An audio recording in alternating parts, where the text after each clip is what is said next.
This family affair in terms of Paul's departure and the prayer on the seashore also teaches us the need to pray in distress. Again, just think about it. Paul and his friends are in distress. They've already warned him not to go to Jerusalem. Paul knew what was awaiting him there. So what do? They fall on their faces and they pray to God.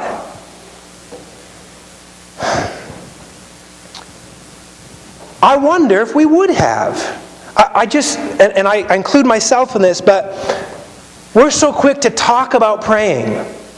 Pray for me. I'll pray for you. But what if we actually prayed? Imagine how ridiculous it would have been.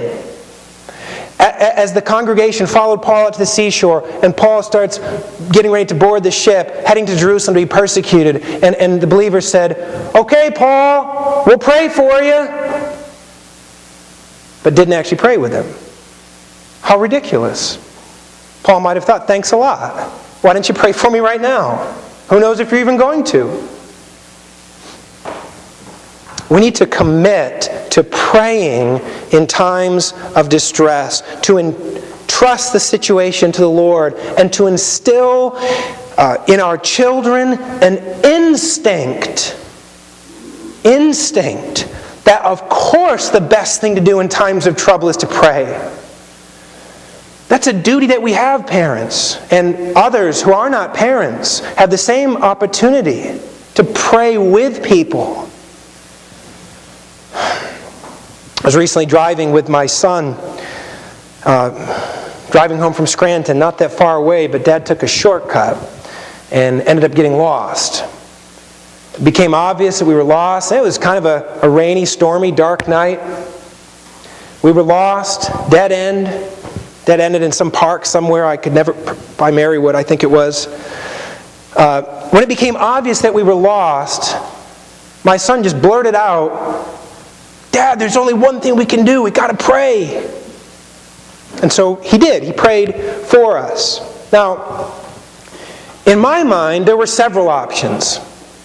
We could ask for directions. We could call. We could just keep trying.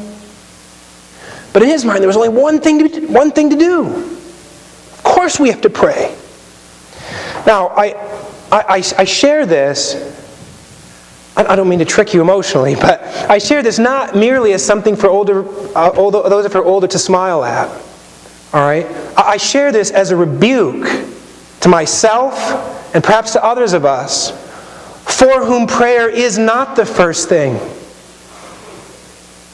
or the only thing that crosses our mind in times of need. Sometimes it's the last thing that crosses our mind. What I'm urging all of us to do here is to not simply add information to prayer lists. We're very good at compiling prayer lists.